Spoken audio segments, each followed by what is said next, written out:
Design your own life with Dimas Satya Lesmana. Subscribe, tekan tombol bel, share dan like videonya ya guys. Terima kasih. Nah, Mr. James, ini kan banyak orang yang mau sukses nih, tapi ternyata banyak orang juga yang istilahnya nggak menemukan soulnya, istilahnya nggak menemukan kenapa persisnya dia harus sukses, sehingga begitu mereka jalan kok setengah-setengah, akhirnya maju nggak, mundur nggak, betul, jalan di tempat. Nah, hasil dan akibat hasilnya tanggung juga ya. Bener banget. Ada tipsnya, Mr. James? Yes, ada beberapa hal. Selalu saya bilang sukses itu ada pola ya. Mau sukses ada pola, segala sesuatu ada pola kok. Mau bangun gedung ada pola, mau jahit baju ada pola, mau bikin kue ada pola, bahkan masak nasi pun ada pola ya. Semua ada pola. Kalau mau sukses pun ada pola. Oke? Polanya saya selalu bilang mulai dari 3 lingkaran. 1, 2, dan 3 ya. Lingkaran kecil di tengah, tambah besar, yang paling besar ya. Lingkaran paling luar itu adalah what. Apa yang mau Anda capai ya. What itu harus jelas ya. Jangan what itu sukses, saya mau sukses, saya mau maju, itu nggak bisa ya. Kenapa? Karena what harus jelas. Contoh ya, kalau Anda tanya saya, Pak James habis acara ini mau kemana, dan saya jawab, oh saya mau arah barat. Jawab sih jawab, tapi tidak terlalu menjawab ya. Jawab barat, tapi itu tetap Anda bingung kan, barat mau kemana. Nah, banyak orang bilang saya mau sukses. Mau sukses itu ibaratnya saya mau ke barat gitu loh. Jadi nggak spesifik. Lain kalau Anda tanya saya, Pak James mau kemana, dan saya bilang abis ini saya mau ada acara di hotel sana. Nah, dari karena tujuannya jelas, kita bisa tahu, oh kalau tujuan Pak James harus lewat rute ini, harusnya berangkat sekarang loh, kamu nggak buru. Jadi tujuan yang jelas, menentukan rute, menentukan waktu yang diperlukan. Oke, jadi itu penting sekali ya. Jadi what-nya harus jelas. Jangan bilang saya mau sukses, saya mau maju, saya mau hidupnya sejahtera, nggak bakalan capai. Oke, what-nya mau apa? Saya mau punya rumah sekian. Nah, ini menarik sekali. Baru teman saya kirim ke saya 2 foto. Satu foto makalah yang dia ikut seminar saya di tahun 2007. 10 tahun yang lalu ya, 10 tahun lalu. Dan di makalah itu saya ajarkan goal setting.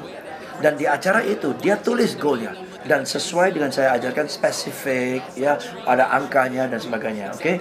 Dan dia bilang kepada saya, Pak James, 10 years later 80% of my goals have been achieved. Wow. Karena goalnya jelas, what-nya jelas. Oke? Nah, dari what yang jelas itu lingkaran paling luar. Lingkaran masuk lagi adalah how. Bagaimana cara mencapainya. How itu harus kita belajar terus lah ya. Dan paling tengah, lingkaran yang paling tengah itu paling penting ternyata adalah why ya. Kenapa Anda mau capai hasil itu ya.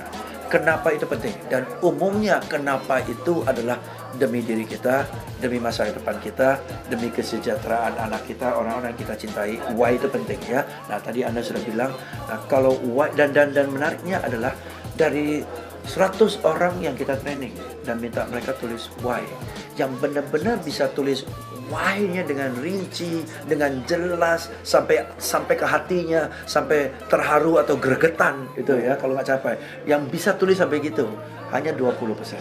Hanya 20%. Anda coba aja tulis. Sebagian besar orang tidak bisa tulis. Kenapa ya? Tapi jadi alasan untuk berjuang itu nggak terlalu jelas. Ya. Tapi setiap hari dia berjuang. Demi apa juga nggak tahu. Oke ya. Nah, dan kalau kita tanya nggak, mungkin dia nggak tahu lah. Tapi dia bilang supaya maju, supaya sukses, supaya sehari depan lebih sejahtera. Itu kan generik. Ya benar. Spesifik nih. Oke. Demi apa? Sehingga kenapa itu penting? Karena dalam perjalanan untuk kita capai goals kita, target kita kan pasti banyak pengorbanan, banyak kekecewaan ya. Di titik paling rendah kita, pasti kita tanya, aduh ngapain sih sampai begini ya, ngapain sampai berjuang begini, bahkan ngapain sampai berkorban begini ya, untuk apa? Di titik rendah kalau kita tanya, ngapain ya, dan kita nggak bisa jawab, di sanalah kita terjun bebas. Tapi kalau kita, iya kan waktu itu bilang mau nyenengin papa mama supaya bisa beli tiket papa mama ke tanah suci. Ya udahlah jalanin dah, iyalah. Kan why-nya jelas nih. Ya. Nah, jadi Anda harus tahu why-nya.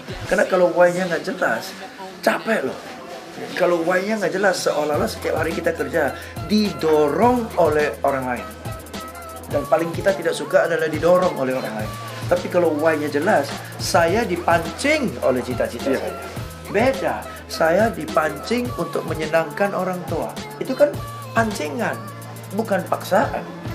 Ya kan? Nah, so if your why is clear, you will be more driven and more motivated to move forward to achieve your why.